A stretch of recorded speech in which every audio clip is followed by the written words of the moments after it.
So I know a couple people won't be here, but we're getting some, not sure I know all these people. Beth,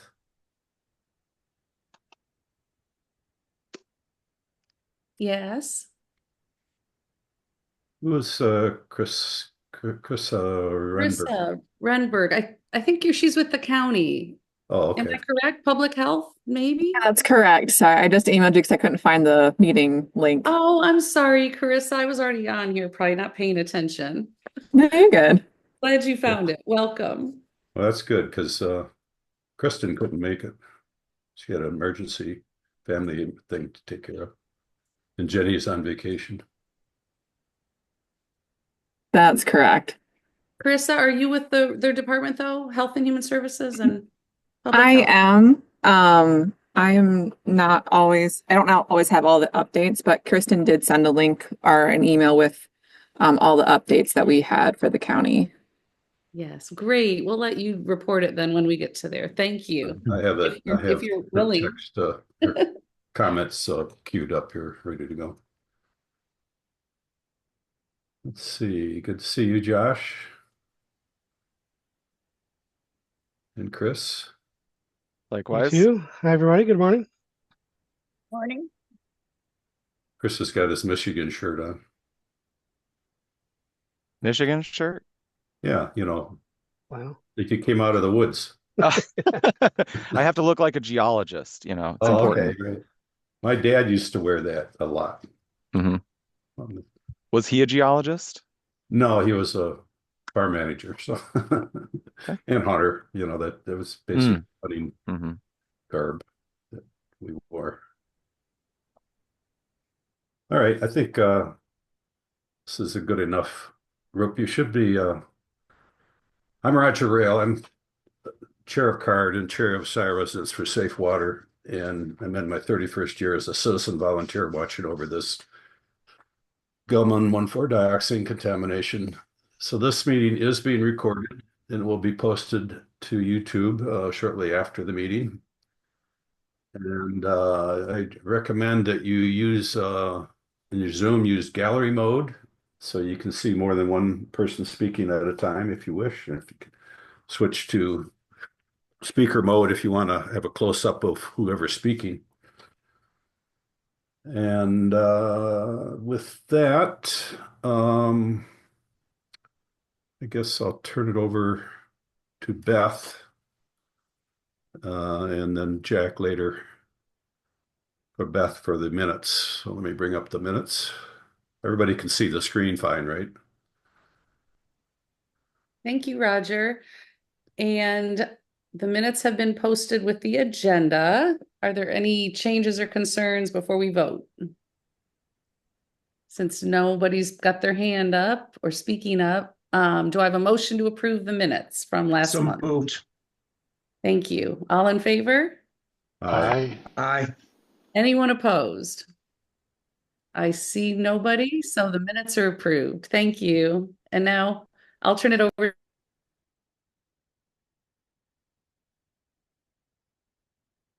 Good morning. I'm Jack Eaton. I'm the Executive Director of CARD, and I'm going to lead us through the agenda.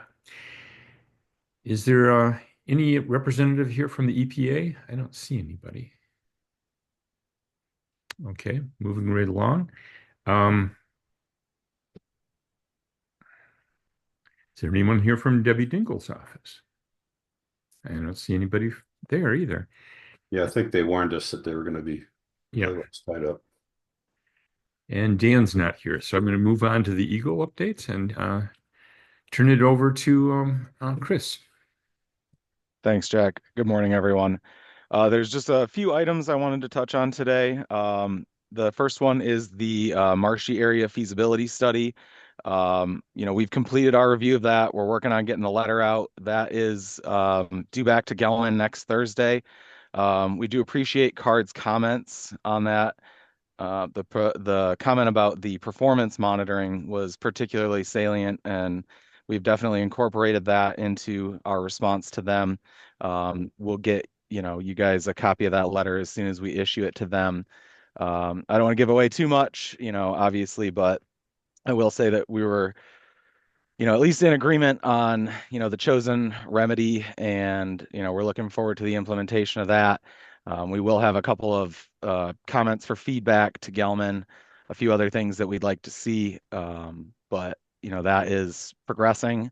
Unfortunately, because of the compressed timeline that we have to respond, we only have 56 days to get back to them. It's kind of taken up most of the space for Gelman in my brain for the last 56 days.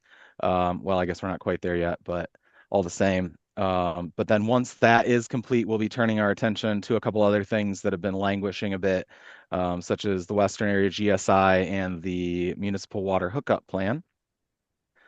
My next update pertains to the database and the GIS website.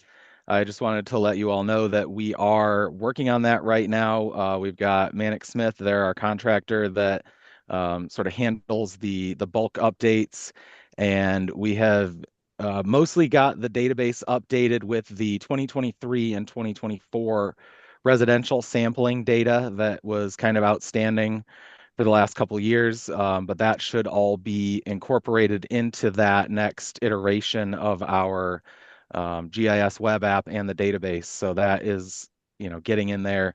Happy to say that, we kind of leveraged our contract with Manic Smith to get that off of my plate and get movement on it. And Roger, another comment you made was about getting that marshy area data into the both the database and the web app, and that is also something that we're working on. So we're hoping to get that done this spring. A couple things have cropped up that have slowed it down a little bit, but I think we're making really good progress, and I'll be touching back with them to finalize that shortly.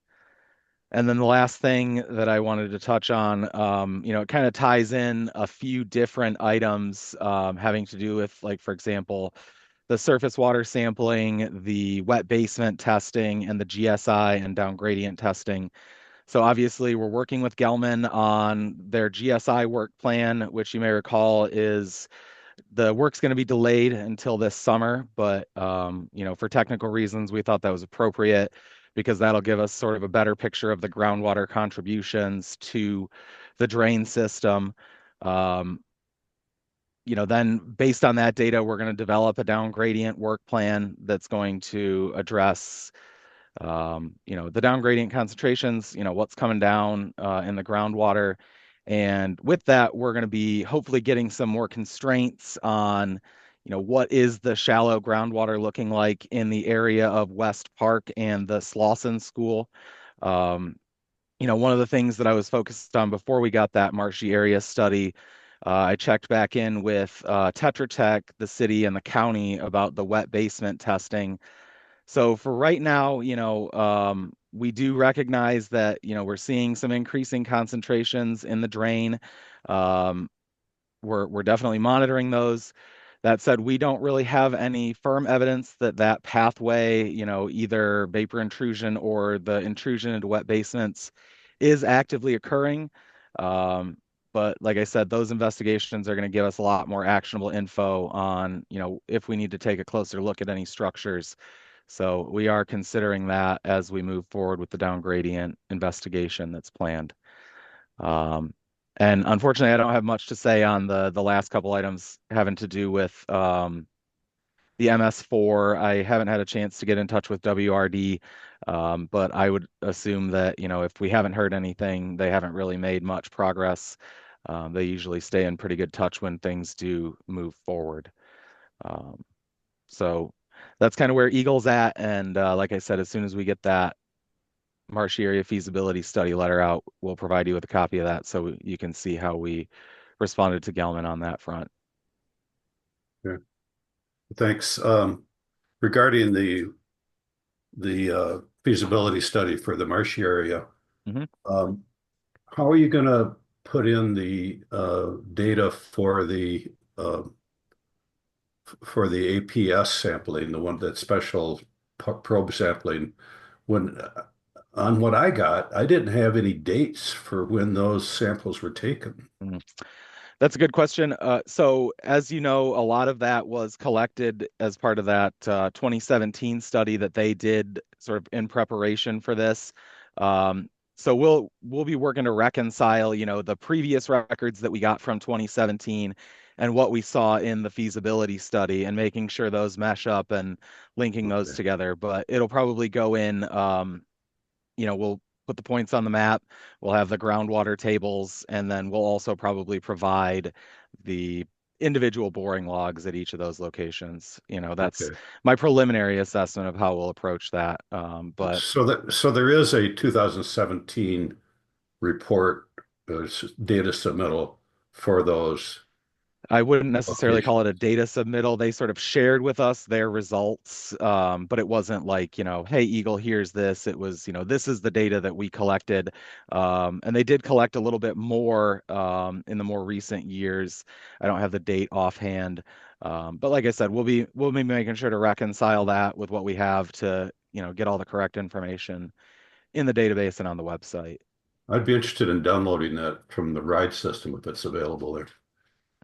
Okay, I can see about getting that on there now that it's become public. I think that might be possible, but I'd also probably want to touch base with Gelman's folks just to make sure we're not, ruffling too many feathers. But that said, the data in the feasibility study, as far as I can tell, it does encompass all of the data that was collected in 2017, and with the addition of a few more borings that they did in the 2020s. Okay. That clears up some of the questions I'll have in my chair update. Thanks. Okay, of course. All right. Thanks, Chris. I don't see any hands up or any other. I do have an update, if you don't mind, Oh, okay. Go ahead, Josh. since EPA didn't show up today. We did hear that the spring NPL listing is going to be delayed. It's nothing specific to Gelman. It's the whole process. They do two updates, spring and fall. So I think it's just delayed for right now. That's all we know. Any additions to the NPL are delayed right now. I don't know for how long. So Not 4 years, hopefully. not 4 years, hopefully. Hopefully, maybe a month or two. I just have no idea if it's an administration change thing or what it is, but it's not Gelman specific. It's just the process. There's the national board that meets to put stuff on the NPL, and that the whole process has been delayed. So I don't have a time frame though. So It's not a staffing reduction, as far as you know. as far as I know, no. So Yeah, hopefully that doesn't extend to the state. yeah, hopefully That may so. come later. So, Yeah. So if we get an update on specific dates, we'll keep you guys updated. No, that's a good update. Thanks. go ahead, James. Yeah, Joshua, I appreciate the update on this too. I think I don't want to go too far in the weeds with this. I think I speak for everybody here on this call. I think all of us are very interested in what's happening at the federal level in terms of all agencies, and it's probably no accident that that we're seeing a delay in terms of the process. I know that there have been talk of staff reductions wide, including EPA. Heard some reports. Obviously, we'll be interested in specifics, but I'm not surprised that we are seeing some sort of delay. I had hoped that we had a representative from Representative Dingell's office today, at least give some term of update. But we'll keep our fingers crossed that it isn't indeed 4 years or forever. So, but anyway, Joshua, I appreciate this update. You're welcome. Go ahead, Beth. We did get an email from somebody that the Region 5 office was having staffing cutbacks, and I was in a thread with somebody about that, and I can't remember it right now, but yeah, I'm sure it's coming from the chainsaw. Well, even if the cuts haven't been announced, people are contingency planning. I think I mean, if I were in that situation, I'd be worried. I'd be looking at how do we keep things running if this happens. With deregulation being the number one One of Well, the number one goals it's of it's disruption. disorganized deregulation. I mean, you got to say, it's like somebody throws a bomb in an office. That's basically what's happening. You got to be Chaos. ready for terrorist attacks. That's basically what it is. Okay. Worst case scenario, we're going to continue to have EGLE's remedial actions going on, and we'll just have to wait until Congress wakes up and decides that we don't want to drink poisons, I guess. Special elections coming up. Yep. So any further comments or questions of the EGLE staff? We really appreciate your updates. And I'm going to move on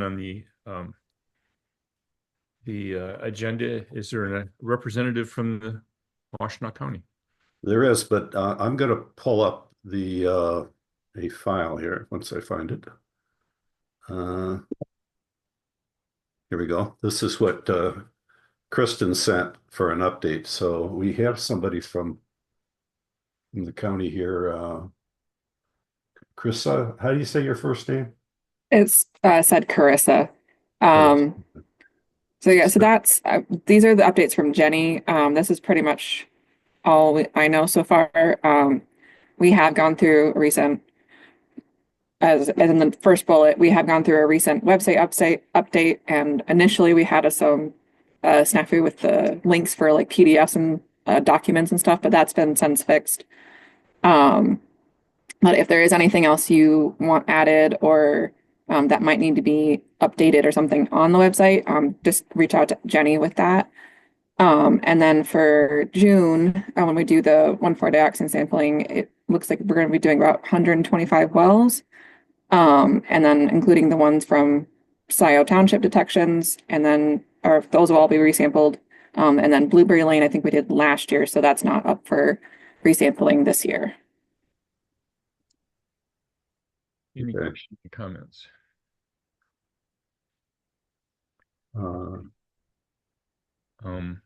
Actually, let's go take a quick peek at the website. I always get to it through SRSW because it has links to all the stakeholder websites. So here's the county. This should take us there.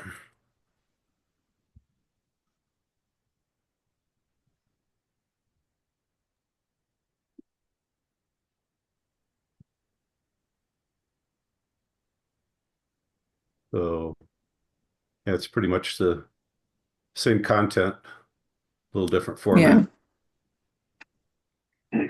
Yeah, we tried our best to make sure everything got transferred properly from the old to the new. Let's see. I'm looking for the card meetings.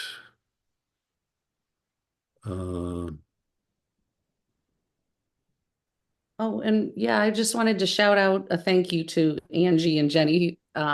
If they watch this, or Carissa, you can tell them they did. Angie Parsons is going to help us get the links on the website to all card meetings, card agendas, stuff like that. So they were very helpful.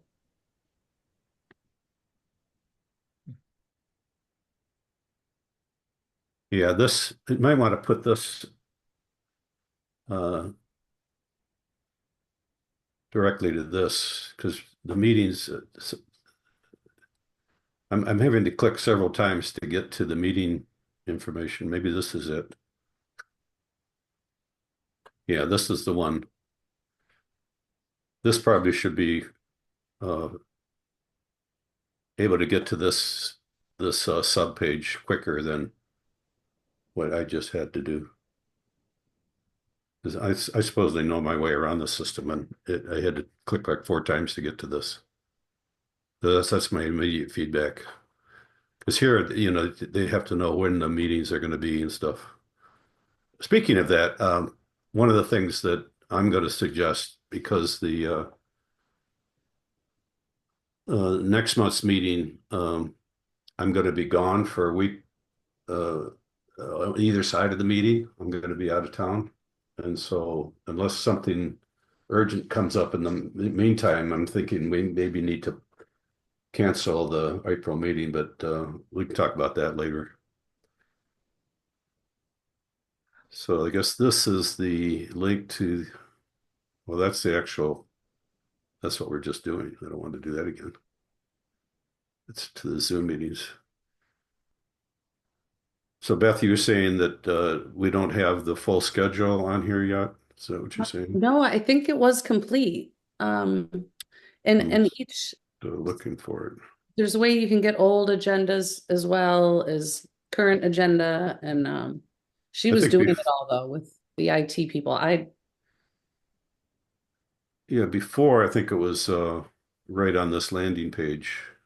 You're right. We should delve into it. Right under agendas and approved minutes. If you click on that, it takes you to the whole page. It takes you, we have a portal it takes us to. So it takes you straight to and then it shows you all of the meetings and the minutes from previous ones, and then it can take you all the way to today's. All right. So where am I looking here? Scroll down. Oh, actually, first of all, you just shouldn't have to scroll down. Should be a subpage over here. I will let them know. The agendas and approved meetings. There you go. Right. So this is really the overall portal thing, right? Yep. Okay. And these are all the previous ones, and then they have today's. Right. It started with today's, except it's the 4th, and oh, that's way back. Okay. Well, yeah. Okay, I see what you're saying. All right. Well, I'd be concerned that some people might have trouble finding it, but I appreciate the effort. Anyway, let's get back to where we were. Righty then. I'm going to go to this one, this version here. Oops.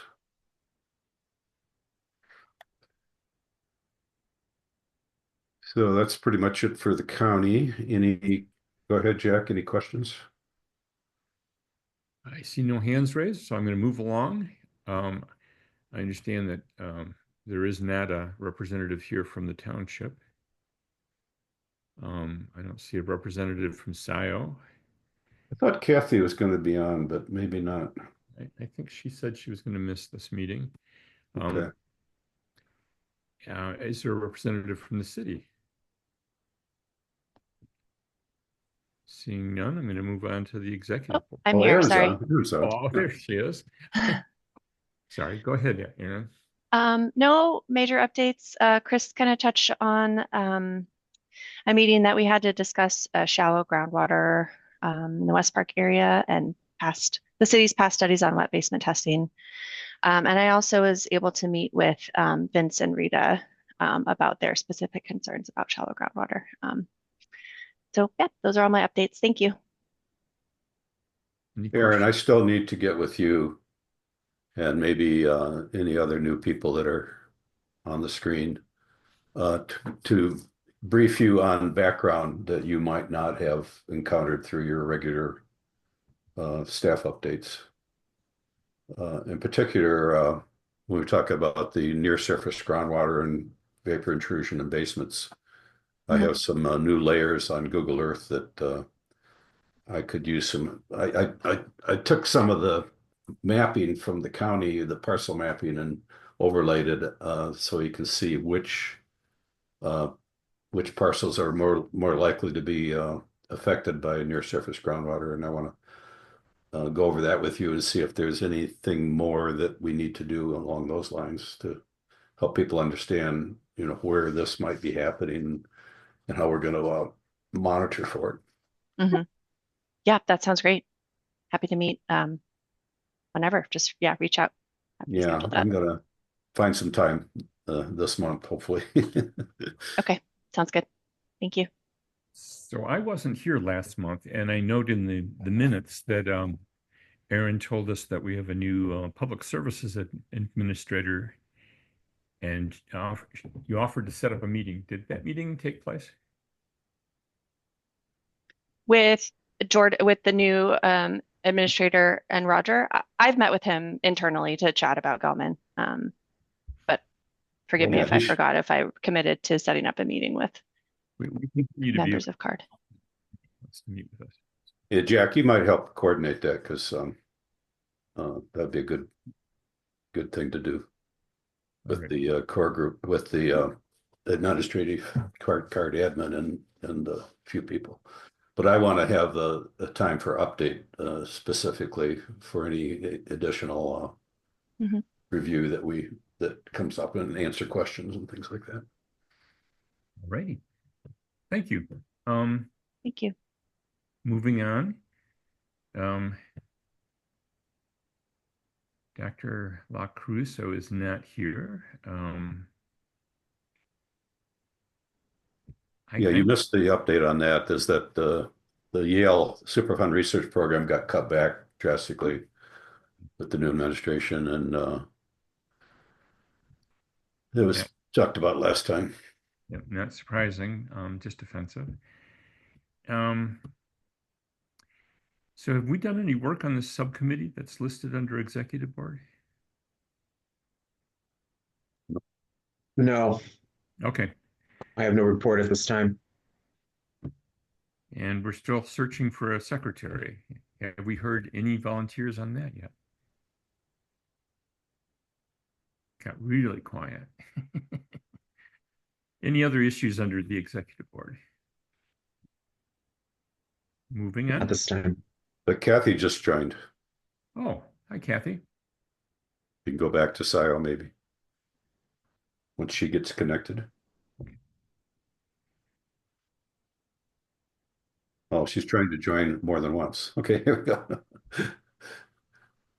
Hi, Kathy. We've passed your spot on the agenda, but we're going to go back and let you talk if you have any updates.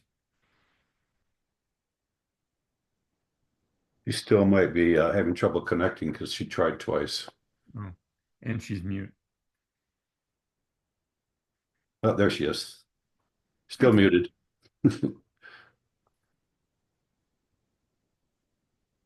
Unmute, Kathy. I'm trying. There you go. Okay. I'm set. I'm here now. I'm at the Township Hall. There was a mix-up with rooms. That's why there was a problem. Okay, well, you can catch up when you watch the video, but we wanted Yeah. to hear from you on your update here. Okay. PFAS. I don't have a lot to report on that's different from what I last said. I was going to ask the representative from EGLE about when they're proposing meeting with the township board, because I had sent an email stating to them that I did want them to do a presentation to the township board, and I haven't heard anything. So Kathy, I do not cover Washtenaw County. That's actually a different project manager. Okay. However, that said, now that I'm aware of that, I will touch base with the gentleman that does, manage that site, and I'll let him know, and hopefully we can get something set up, so that we can get you guys some info on that. So I'll put that in my notes. Okay. Thank you. You're welcome. Just so to review, we're talking about Dino Drive, Ann Arbor, right? Yes. Which is out to the west. I can jump in real quick. There is a meeting scheduled with local officials on Friday the 14th. Kathy, I don't know if that's different than the one that you were talking about. This would be a different meeting. I'm aware of the meeting that's scheduled on the 14th. Okay. That's at 1 p.m. I'm scheduled to attend that. But this other meeting, I think it was Dan Wild. Is that the correct name? I'm searching. That's correct. Yep. Yeah, Okay. that's right, Kathy. He's the person I had corresponded with. And he sent the initial email to the township explaining about the discovery of the PFAS contamination and asked in that email if we wanted to have any kind of a formal presentation. I responded to him, yes, we did, after I talked to everyone on the board. And I'm assuming this would be a public meeting. I think we're going to have to plan it out a couple of weeks in advance and notice it. But I think there was wide interest in all board members in learning more about this. Which of these buildings is the question? Where's the site on Dino Drive? I believe it's 253, but that might be a flawed recollection. So 253. That's also my recollection. 253. Okay, right there. Yep. So as I understand it from another source, this was used to be a Gelman property? Yes. It was a subsidiary of Gelman Sciences for textile filter production, medical equipment manufacturing, and breathable waterproof fabric production. Okay. Until approximately 1993. Okay. So they had PFAS on some of their products, just like the core Gelman site had PFAS on some of their medical filters. Okay. And the PFAS sampling they did at the core site did not find, I think it was the quote was they didn't find PFAS to any great degree. Correct. Which led me to wonder, okay, since PFAS is 1,000 times more dangerous than dioxin, right? Instead of 850,000 pounds, was it 850 pounds that they used? But we never got a value of how much PFAS they found on the core side. So I'd be interested in attending any of these meetings relating to that, because it does relate to forever chemicals that we're dealing with. I'll keep you informed as soon as I know more. Yeah, keep me on the loop of some of the stuff further. Keep the card informed, because what we learned from dioxin can apply to PFAS sites too. And everybody's got PFAS sites. Okay. All right, let me recycle this back to where it was. So Kathy, yes, back up. Just to the east of that site is a brand new neighborhood. Is that neighborhood going to be well water, or is it city water? Okay, wait, which neighborhood? I gotta. We're going back here now, back to. You got me all confused. Dino and I know Drive. the geography here. Well, this site is just to the west of Baker Road, and there's a new neighborhood out there, I think. All those larger neighborhoods are on municipal water and sewer. But okay. Which one are you referring to exactly? The one that Roger's circling with the cursor there. Yeah, this is more developed now than this. Yeah. This That's is Woodview Commons. Yeah, it's Woodview Commons. 2022 vintage of All to read it. Going in here. More later site here. If it's on city water, then it's municipal water. Yeah, Ann Arbor City Water. All right. Thank you so much. Okay. We can move on now, and the next item on the agenda is Roger's update. So I'm going to turn it over to you, Roger. All right, we might actually get out here early, but I'll go through my update as quickly as I can. Righty. So, Roger, do you want to talk about canceling the meeting though in April, since before that's on the executive? last item on my Okay. list. Okay.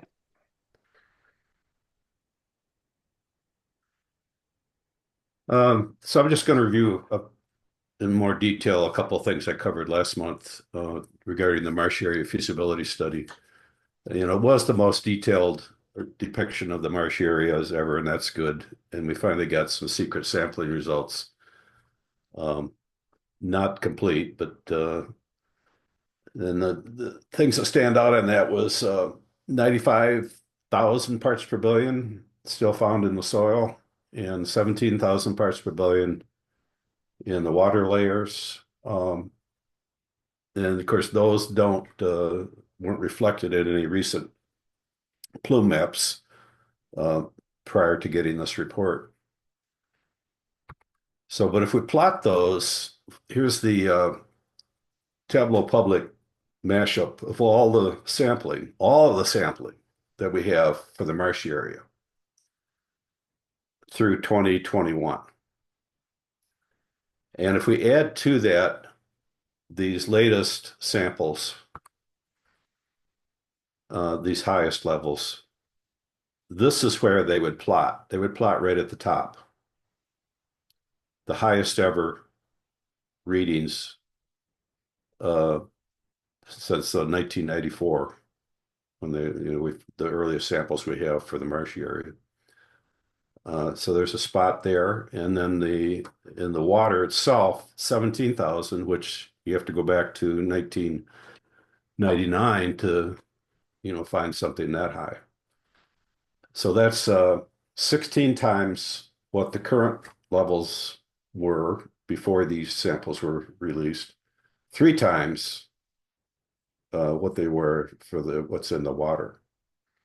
So just to give people an idea of what we were missing for these 5 or 8 years, 7 years,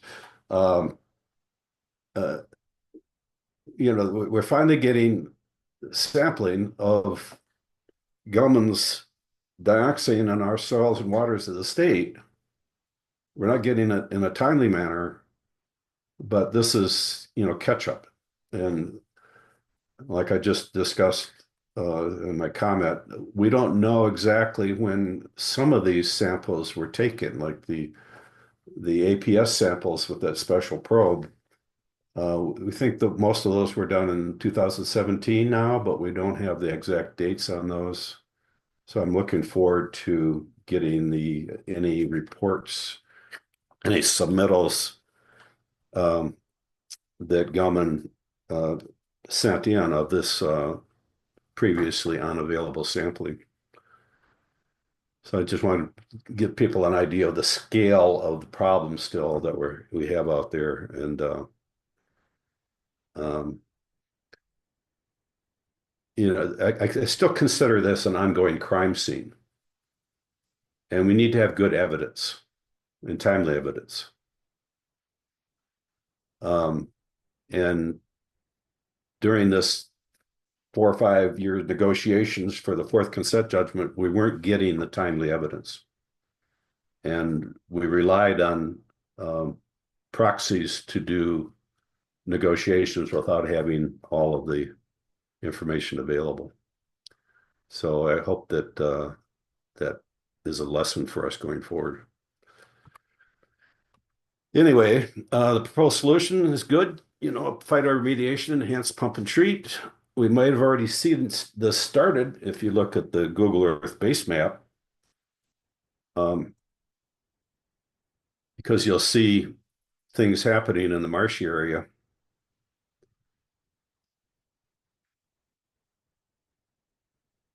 These truck mats and things like that, that looks like things were happening, and you can see some scars on the surface.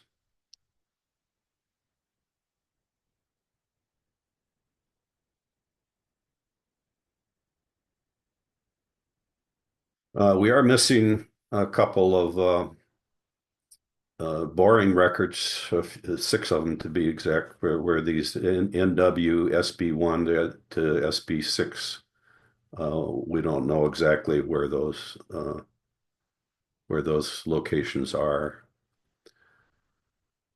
And we don't know, I think Chris mentioned this in an update, that we're not quite sure how the performance monitoring is going to be done, and I think that's going to be addressed in EGLE's response to Gelman. That Okay, so you got this plan for the phyto remediation, pump and treat, but how are you going to actually measure how it's working and how often, and what are the criteria for making sure that we can get rid of those 400 or 500, 600 pounds of dioxin that's still in the marshy area before it spreads more to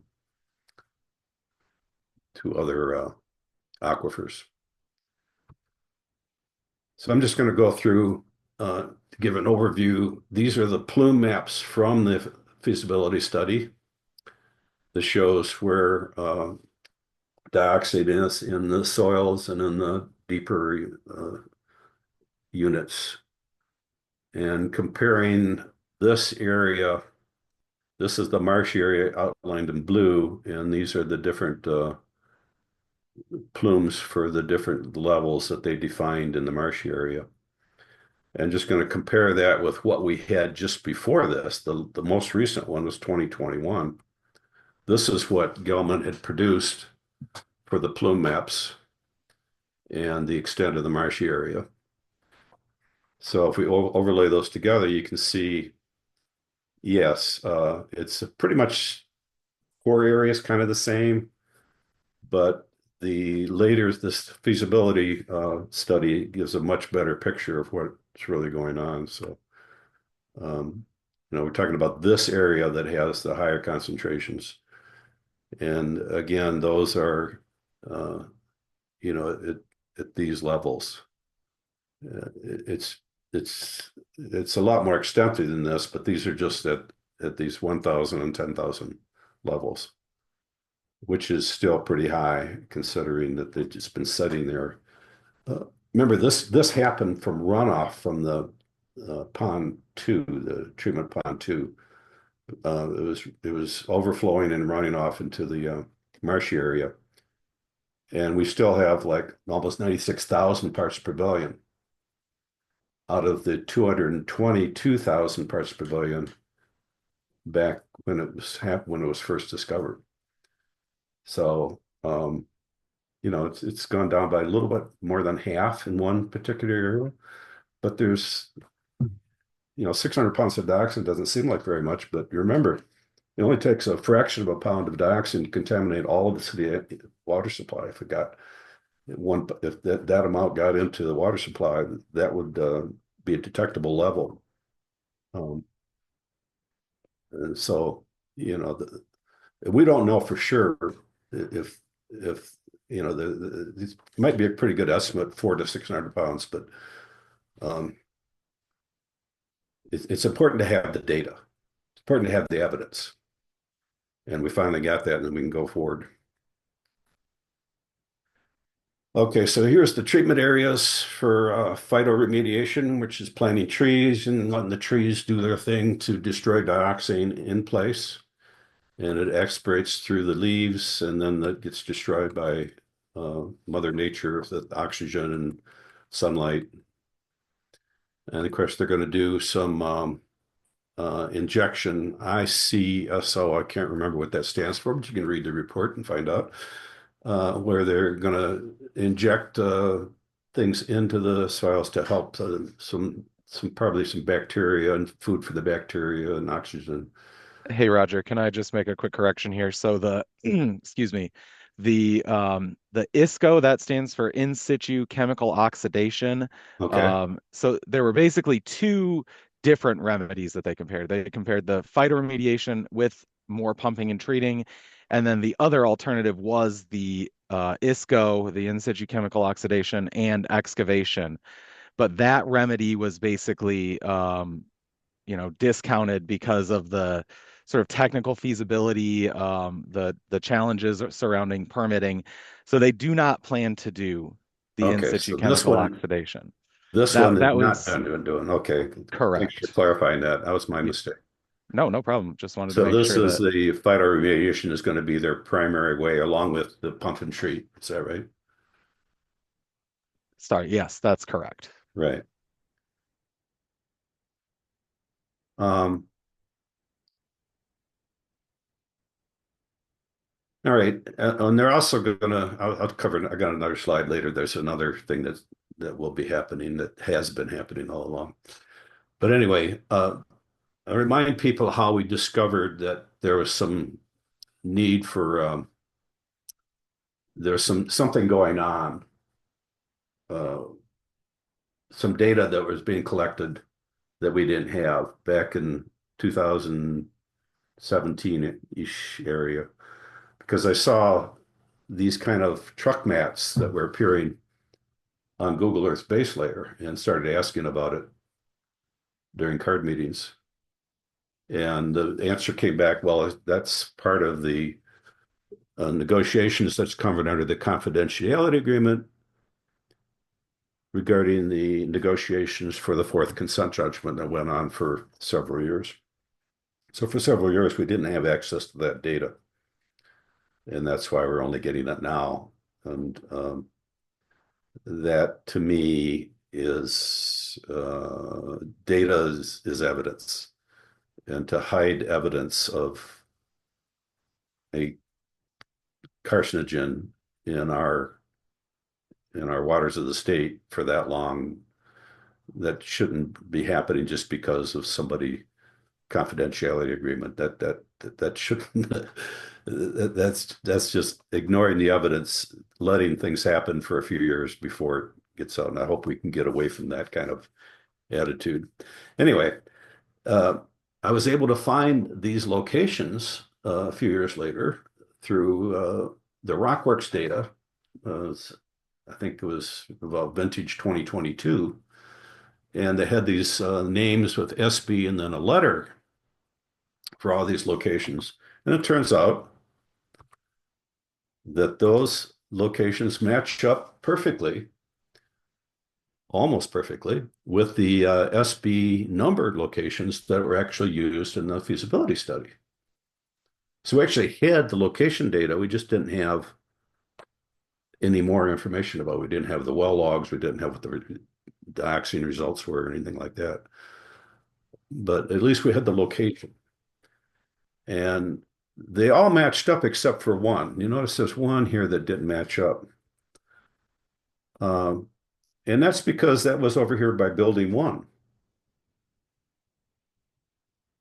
And we do have the results for that. At these depths of that well, it was 700 up to 1,000, 1,100 parts per billion. So it's kind of a one-off. Why was that off by itself? Why was that chosen? Why was that stuck in the middle of the other samples? We don't have any of the metadata to why was that even done? What's so special about that location? Was that where somebody found some, in early days we heard about some trenches that were dug around the building, and one of the people that dug the trench said he could only stay down in the trench for 20 minutes before he had to get out and get some air. Does that happen to be that located? We don't have any of that backup information of why this location was sampled. Chris, do you have anything about that? Do you even know about that? Yeah, I'm going to be 100% honest. That's also news to me. I'd never really looked there before. So I do want to point out that I don't know how deep those trenches were, but I'm assuming based on the numbers off to the left that those are the depths of where they were measuring the groundwater. Oh, yes, But that's definitely yes, right. Yeah. so This is definitely deeper than what mhm, the guy was in the trench. right. He was not 30 feet down in the trench. Hope not. But obviously, what would be in a shallower area would be even higher concentrations, like it is in the burn pit nearby over here. Anyway, so that's one thing. And then the other thing I noticed is that why did they start numbered at 0.25? And if we look at the APS, those probe samples, they started numbered as 0.51. So that leads me to think, what happened to the earlier numbers? 1 through 50 for the APS and 1 through 24 for the SBs. What sampling was done? And by the numbering in that order, it suggests that those were done even prior to the 2017 for these ones that we do have. Do you have any clue of where those might be, Chris? You know, I could speculate. I wouldn't think that it's fact, but so I do want to point out there's a former pond that was basically due east of the former water tower where they did install phytoremediation. So it's possible that That's what those my were next slide's going to show. okay. So it might have been related to that investigation, but that would be pure speculation, and I don't know that that's a fact. So I wouldn't like That was rest my on that. thought, is Yeah. that because it was done around the same time. Hmm. These things that were going on there are showing up on Google Earth around the same time. And of course, we have some things in the burn pit. Uh, if you actually look at you can still see some new wells that I pointed out at some prior meeting here in the parking lot near the burn pit that might be some kind of remediation for the burn pit that we don't have any information on. So uh, it just being a curious sort, like why would they start numbering like that unless they have some? So there's like 50 or 25 sets of samples here that we don't have that are probably as old as what these samples were. So we're talking, 7 to 7 years delayed data. And in this case, this is on the original property. So the Gelman might be able to say, well, because it's on our original property, we don't have to share it. Where this stuff in the marsh area, remember, this marsh area was not part of the original property. This is off-site. They had to buy this from, I think, ADP, whoever owned it at the time. And it wasn't part of the original property, but this was. By the way, this used to be part of Gelman too, this building here. I don't know how many people are aware of that, but in some of the 1994 maps, you'll see this says Gelman Sciences on it. And we don't know what went on there because, we don't have all that information. Anyway, so that's an outstanding issue that you should maybe make note of in your reply because that curious minds want to know what happened to those. Did they just start arbitrarily numbering these in the middle of the sequence? I don't think so. I want to go back to some other borings that we don't have adequate information on. And these show up on all of the marsh area maps starting from about 1999, I think. And these are these A apertures, A1 through A14. And basically these are just holes. And this is the first time in this feasibility study that says what those apertures were intended for. Aperture borings completed in 1994 were intended to facilitate drainage of shallow groundwater to more permeable, deeper zones of saturation, which could be captured by groundwater pumping network for subsequent treatment. In other words, it was helping the dioxin get out of the marshy area into a lower aquifer where the dioxin could move faster and be pumped out. Because it's not, you can't just do that, as they find out. They can't do that. You can't just pump out the marshy area because you need water to carry the dioxin. Dioxin's not going to move by itself. It's not, in parts per billion, you need water to do it. So we don't have good information about all these apertures. We don't know the diameter of the apertures. We don't know the depths to which they were, how deep did the hole go? What kind of, is it just a hole or is there casing? Is there screen levels? We don't know how much dioxin is going down through those to lower aquifers. But this has been going on for decades. So there's dioxins somehow getting out of the marshy area down to the lower aquifers. And we're finally seeing for the first time some of the dioxin that's in those lower aquifers, 30 feet or more below ground. But we don't even have basic information about these aperture aquifers. And if you look at the maps, there's two mistakes that are there on all the maps. There's two A7s and there's two A3s. And I deduce just from looking at the way these are sequenced laid out that this A3 is really A13 and this A A7 is really A4. Because A13 and A4 were missing. So you might want to confirm that and say, talking about those aquifers, how are these really? Do you want to go back and tell us which ones are which here? Where's A4 and where's A13, and see if I'm right on my guesses on this. It again, it's evidence. Let's get the evidence straight so that we're not talking about, having duplicate names and know which one is the right one, which is the right A4 and which is the A13, Anyway, it's things like that I mean, this I must be the only one that looked at these to find that, but it's kind of important because putting holes into the marsh area you can kind of think of as like a pond. It's got layers. It's got some layers that keep the dioxin from going down. So putting these apertures in reminds me of what they did in the early days before this dioxin was discovered.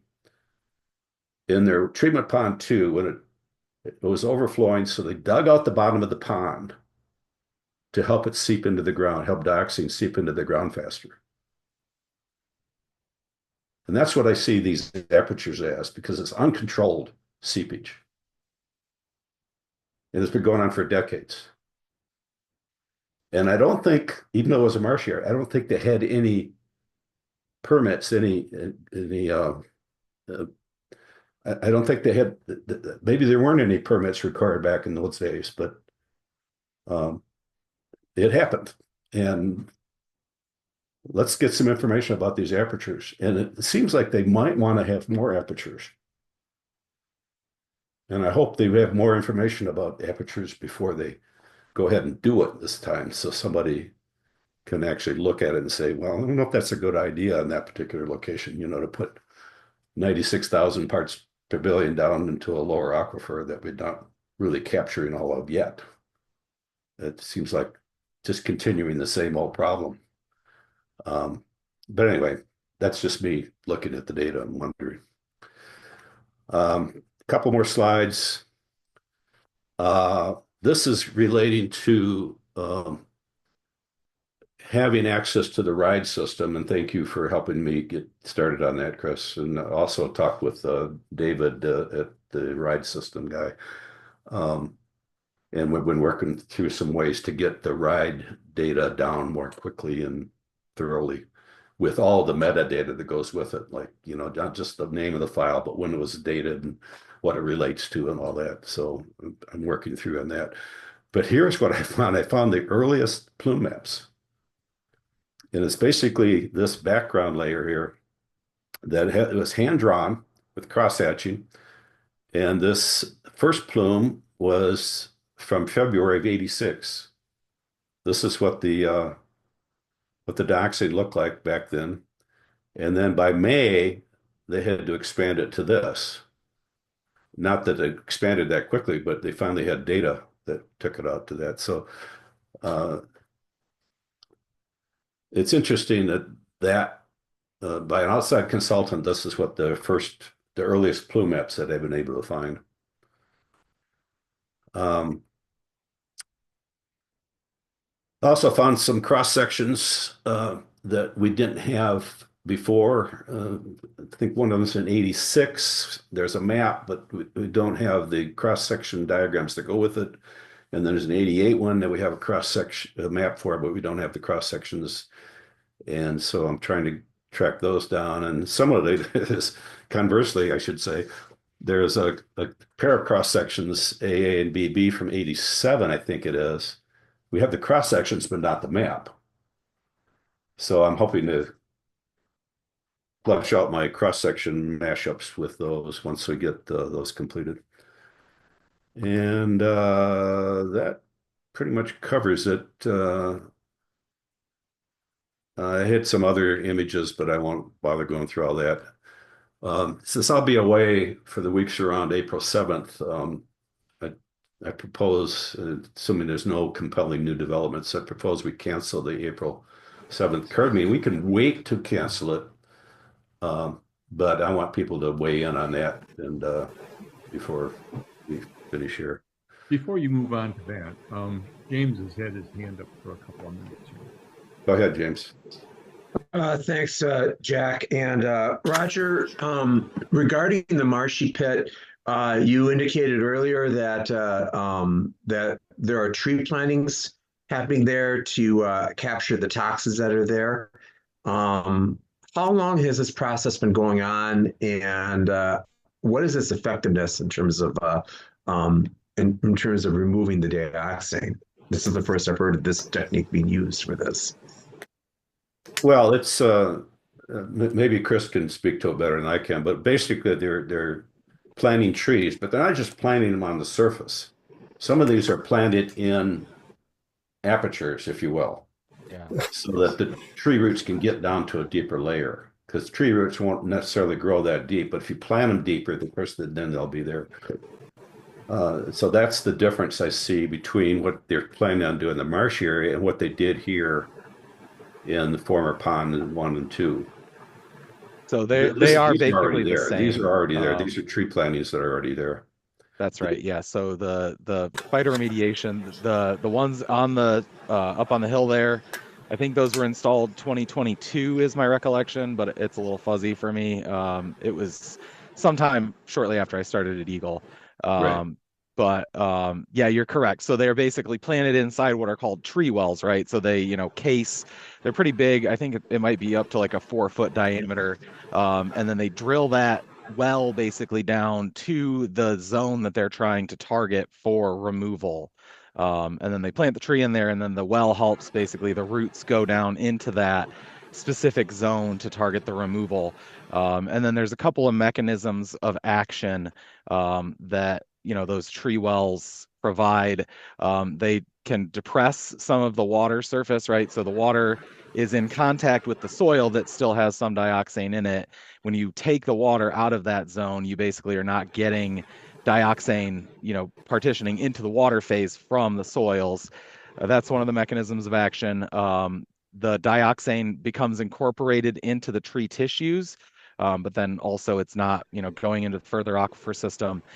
And then, as Roger mentioned earlier, the transpiration through the tree basically puts the contaminated groundwater into the atmosphere, where then the dioxane is photodegraded.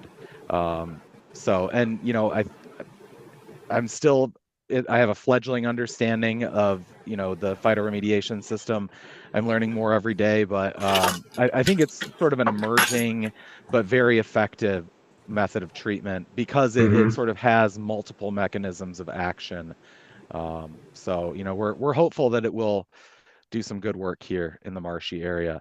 So great questions though. Thank you. I appreciate that. And I was going to ask you what species of tree was being used. I assume these are deciduous trees then? Yeah, I believe they said poplar or similar. My recollection is that the ones up on the hill right now are poplars. Gelman hasn't given us a whole ton of information about, the design. We've got a couple of maps, but we don't know, the depths they targeted or what the performance metrics they've looked at. But that is one of the other things that, we'll be asking for as part of, the supplement to the marshy area feasibility study is like, how did the, what you've already put in with those tree wells, how effective was that? And, how did that work and what kind of results can we expect from that? So we've definitely been thinking about that as well. And this is let me interject real quick here. This is the pages from the feasibility study, the link of which is in my update and some other places you can get to this same file and scroll down and see like here on page 23 it talks about having trees planted at different depths. All right. Well, then my last question is then, and then first off, so these are fast growing trees then, maturing quickly. That's correct. That's the idea. And Yep. and finally, this is action related to the consent decree. That's right. There is a part in the consent decree. They're obligated to do this feasibility study, and the remedial goal is to reduce or contain dioxane in this marshy area. So that is the goal of installing these wells and the additional pumping capacity that they've presented, of All righty. Thanks, Chris. Thanks, Roger. course. Okay. So as I recall, Chris, you had your hand up just after James did. Did you have a comment you wanted to make in addition to the answers you just provided? I did, but it's something a little unrelated. So once we get past the questions about the marshy area, I'll go back to that. So I see Glenn's got his hand up, so I want to give him a chance to Go ahead, Glenn. ask his question. Do we know if they got a wetlands permit for all the work they're doing in the marshy area? Yes, we've been in touch with our Water Resources Division. I've talked to a couple of people over there. They're pretty, them being Gelman, are pretty savvy with, they know they need permits, for both like withdrawals, for working in the marshy area. So yeah, we're definitely making sure that they're going to be complying with, the other EGLE regulations on working in any wetlands, and they have been up until now as well. And they Great, address that. They address that in the feasibility study too. Okay, thank you. Yep. That seems all the comments there. If you want to take up your question now, Chris. It was actually just more of a statement. Roger, you've been looking back at some of the old files, and I think, you've recognized that like RIDE and simultaneously our content manager system is a little clunky when you're trying to get a hold of older documents. So one of the other things that we're going to be spooling up here is making it simpler for ourselves and for the public to access these documents. So that's coming up, but we're going to be trying to work with our document management, our electronics staff to get the make things easier to access, I guess is the way to put it, Right. for all the parties involved. That's really great. And I hope that you contact people like me that actually use the system to weigh in on the prototypes, the beta tests before you actually roll it out. Absolutely, Roger. I appreciate that. So Chris, early in the tenure of the current EGLE administrator, there was some discussion of moving all of the EGLE databases onto the same kind of system, so there's a uniformity across platforms. Is that what you're talking about now? Is this transition to the uniform system? That's right. Yeah, this is getting basically all of the files into our electronic documents manager. And for sites that, are like postage stamp gas stations, it's really easy because you might have 10 files in there. But then with something on the scale of Gelman, we have, I don't know the exact numbers, but I'm sure it's in the tens of thousands at least. It's about 11,000 so far. So there you go. So we want to just make sure that that is, easier for all of us to manage, whether it's EGLE, because I was asked just a couple weeks ago by the health department, like, hey, what do you know about this from 1994? And it's like, okay, well, if it takes me 6 hours to get to 1994, not much I can do. So we're definitely going to be working on getting better organization for that so that things are more accessible and easier to find. Yeah, I can appreciate what it takes to keep track of old documents because I have a whole wall of documents because I was part of the when it was originally the documents were sent out monthly. A select set of documents was updated to 5 locations, a couple citizens, one in the city, one township, the Ann Arbor Public Library, the city, the townships, the county, all have these sets of documents, and they've been rifled through, and they're not as organized as they could be. And it's finally time that we put them all back in organization and make sure that everybody has a complete set access to so that they can somehow archive their physical set and still get to everything And there's new tools out to do that. And you almost need the new tools because with Gelman providing this feasibility study in image PDF format, Chris, you can't just take do you have the tools to take a PDF and make it into a spreadsheet?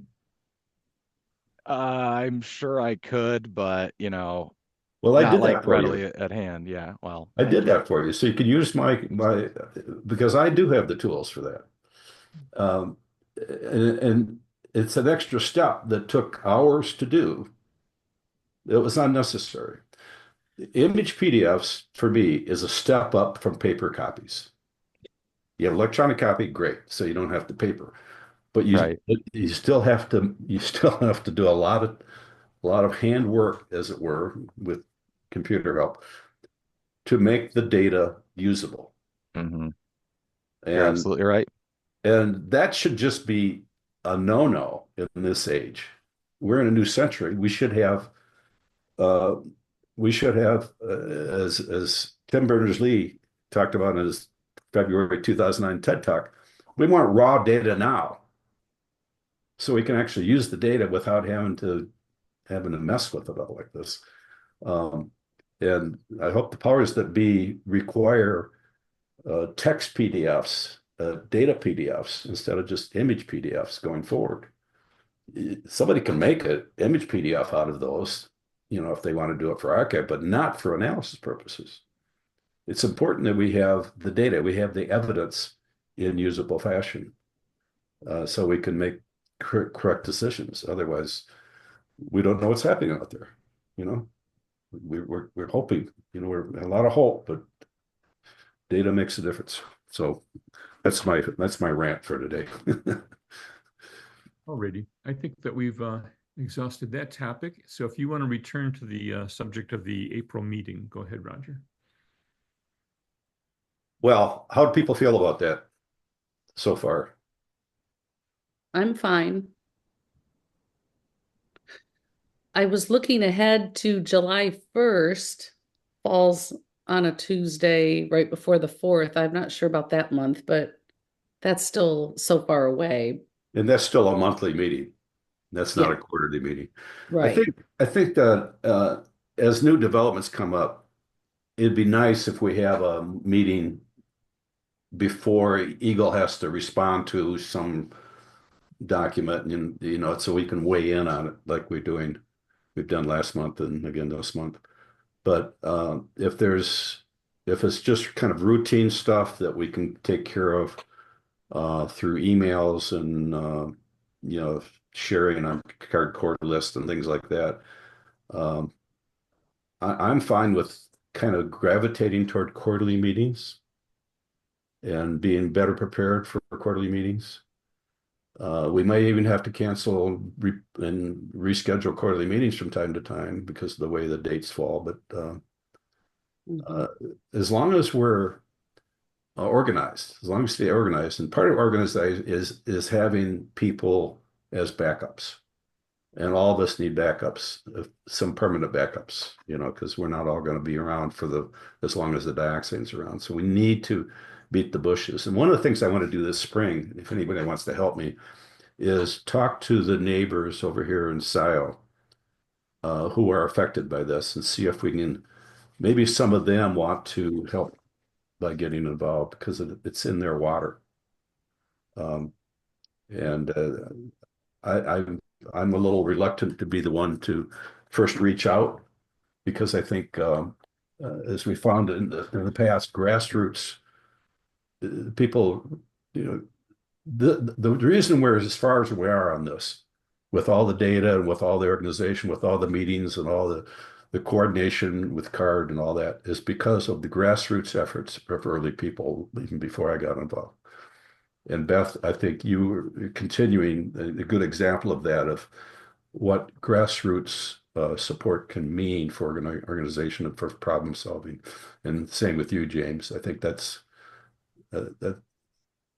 Well, especially when it's in your neighborhood, like you said, that that really prompted me to get involved when it, Exactly. Yeah. And um, we should have more and more people since more and more neighborhoods are involved. Right?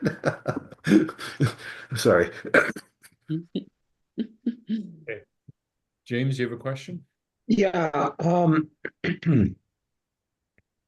Regarding cancellation of the next meeting, if there aren't any changes in this in terms of information that's before us, I'm good with that.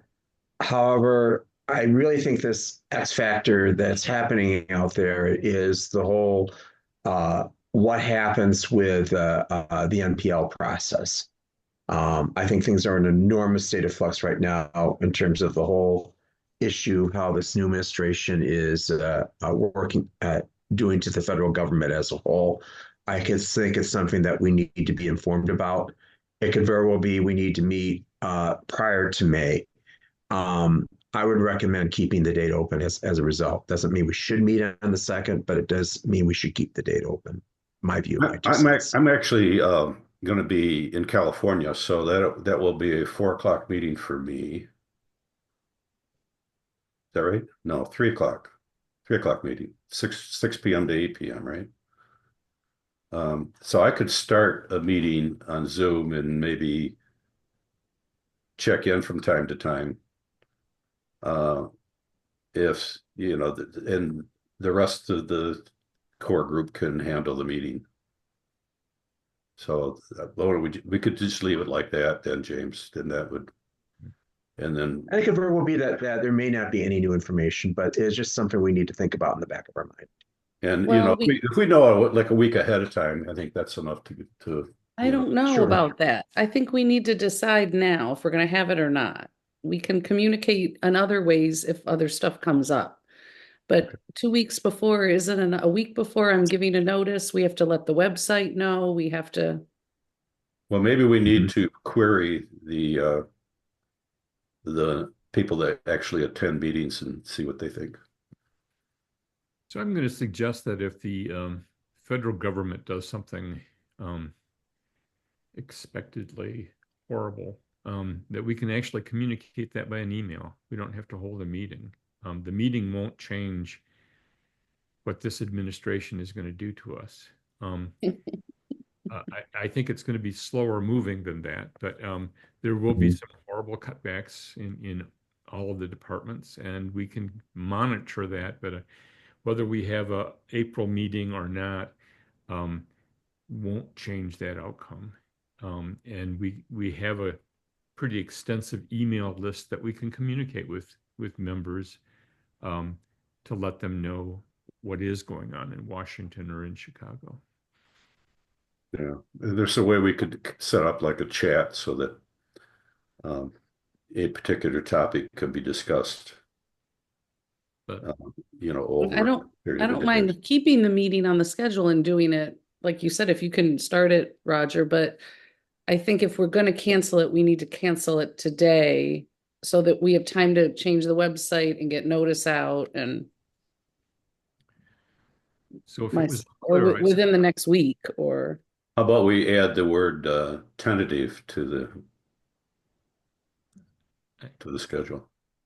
I'm going to offer my support for canceling the meeting. Is there anybody that opposes canceling the meeting? I would support that. Support canceling? Yeah. Okay. Yeah, I would too. Jack, you read my mind. We'll keep you updated on what we know about what the government's doing that affects the site and the progress, if any, or if it's just a continued delay. But I don't think a meeting, like you said, is going to change what the federal government's going to do. But we'll keep you notified as much as we know about what they're doing.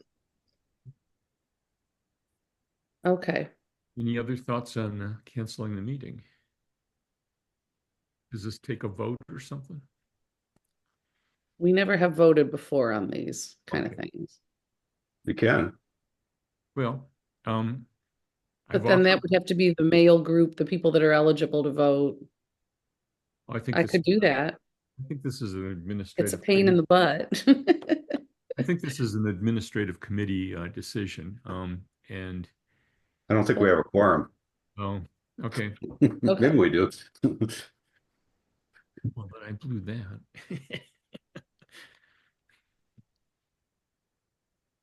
Yeah, that's the other thing. There's some key people are not here that. All right. So what do we, well, So you could get the administrative group together and make a decision and then share that with the rest of us. You just query the administrative group, Beth. yep. Okay. Yeah, that sounds good. All right. So we'll send an email out, let a administrative committee meeting, or not meeting, vote happen, and then Well, are you going to do that, Jack, I can. or James, or Roger? Somebody. How about Jack? Jack, you can do that. I can do that. And Thank you. I'm the chair. I can ask the executive director to do something, and I'll take advantage of that. I'll defer to both of you. I will do that. The bylaws do say that Roger can direct me to do things, and I'll take this as direction. Thank you. Then, are there any Thanks, guys. non-agenda items from anybody in attendance today? And I think we're going to adjourn this meeting. Thanks, everyone. Thank If you. you have any comments about my update, please let me know. Thank you. Thanks Very for the good. stimulating discussion, Thank everyone. you. Thanks, guys. Thanks, Appreciate it. Chris. Till Thanks, the next time. Josh, everyone.